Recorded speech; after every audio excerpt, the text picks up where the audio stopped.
Hello, everyone. Welcome to Developing Palates. I'm Aaron Loomis, coming to you from the Ventura Cigar Company studio, and with me tonight is Seth Geis. How you doing, Seth? Not too bad, man. Yourself? Doing fantastic. So today we are talking about the EP Carrillo Encore Majestic. It's kind of a Robusto Extra. I think it's 5 3/8 by 52. Comes out of the Tabacalera La Alianza factory in the Dominican Republic. Nicaraguan Puro, I guess. Wrapper binder filler. Blended by Ernesto Perez Carrillo. Price point is $11.50, and the cigar was released in March of 2018. So, Seth, what was your smoking experience like? Yeah. First third started out very rich. It was meaty, has some black pepper notes, dark chocolate, espresso. There was some rocky earth, medium full to full. Really nice construction on it. Good first third. Moving into the second third, became a little bit spicier, peppery. I was getting some chocolate chip cookie, like one of those like hard chocolate chip cookies, not like soft chocolate chip cookies. Rocky, yeah, there's a difference. Rocky earth, medium full, and then moving into the fall, lost some of those qualities. Peppery spice, rocky earth, medium full, just kind of losing some of those flavor qualities as it progresses throughout. What about you, man? Yeah, for me, it started with cedar, sweet cream, some baking spice. A little further in, cedar and sweet cream up front. Baking spice kind of kicks in and has a really long finish. A little further in, that spice tones down in the background. Retrohale has baking spice up front. Cedar and cream slightly behind it. A little further in, that cream loses that sweetness, kind of fades back a little bit.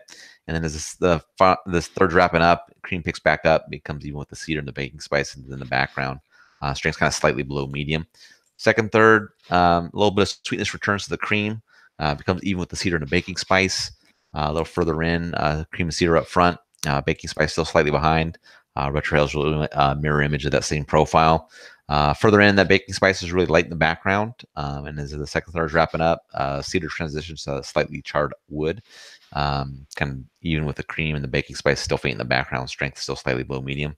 Then the final third, charred wood and cream continue on, still with a little faint baking spice there. Some mustiness joins in about ½ inch in, and then about 3/4 of an inch in, the retro has a pine note to it. Goes along with some cream and mustiness. Inch and a quarter in, charred wood is replaced by that light pine note. Cream and mustiness still remain there. Faint baking spice leaves the profile, and the pine note comes a little bit fuller as the cigar is wrapping up. Strength bumps up to medium.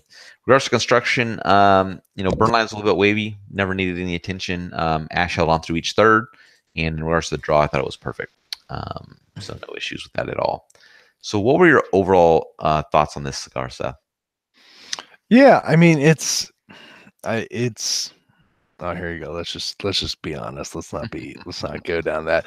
I smoked this before it was released, and then at the show, and then later on. And I hate saying it's improved since I first smoked it. It's really good up front, but it really just dies down as the cigar progresses. I just think it loses some of those really strong qualities that are present in the first third. But when you get in the final third, it just goes away.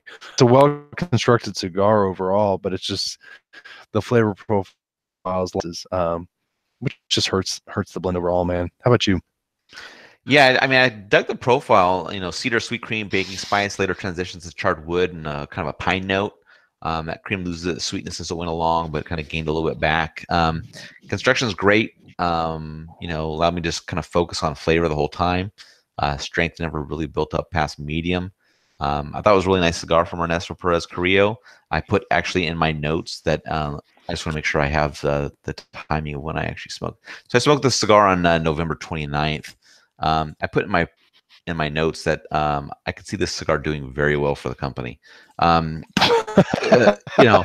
think it's really approachable to any level smoker, any time of day. I could see myself smoking more of these. Typically, when I'm smoking cigars, the final third is usually always kind of a drop down for me. It just the kind of phases out. This cigar was one that was kind of consistent throughout for the level of enjoyment. It stayed good the entire way. So there's something to just be said for that, for what I normally experience. So that's where this kind of cigars, does a little bit better than some other cigars did. So Yeah. getting into the scores, I gave it a 7.07. Seth, you gave it a 6.27. How do you think that 6.27 match up with your profile? Yeah, I think that lines up. It's not a bad cigar. It's a Right. good stick. I think it would have done a lot better if the final third, and it just kind of goes to show, like you, I usually think sometimes, like, if you have a really strong final third, that means a lot to the cigar. Right. This cigar didn't have that, in my opinion. But it's not a bad stick. It's a good little Nica Puro. Ernie did a good job blending it. So it's a good stick. It's not wowing, but it's a good stick, man. How about you? Yeah, I'm in agreement with you. I mean, I had a 707. That's, kind of higher for me. But it's not, cigar of the year territory. But I found that the enjoyment was consistent throughout. And like I said, typically for me, that's not the case for a cigar. Typically, as it goes along, my enjoyment wanes.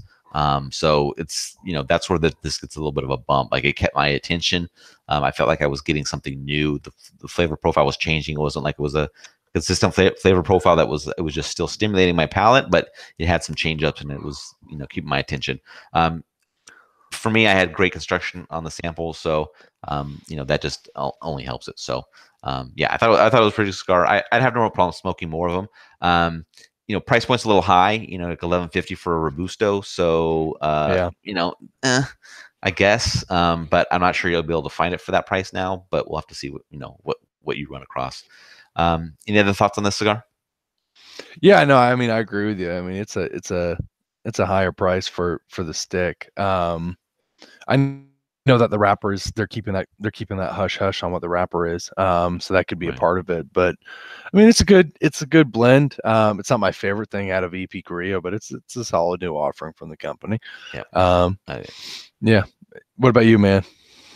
Yep, same thing. I mean, I kind of dug it. I was interested to see how it goes, because for a long time I've always thought, like, cigars from EPC, they needed a lot of time before they really came into their own. Like, they just fresh, they just weren't. They reminds me Yeah. very much of Cubans. Like, fresh, they're just not good. You need to let them rest a little bit of time to, like, come into their own. So, you know, I know this cigar came out earlier in the year. It wasn't like a July release like a lot of the cigars that we smoke are, but I felt like it was, maybe it gets better later on down the road too. I don't know, but I felt like it was kind of a departure from some of the past cigars, where, like, you really need to give it a lot more time before you visit the cigar to really see what this cigar can do. So, kudos to them to be able to get something out that's, I guess, ready to smoke when you get it. So that was nice.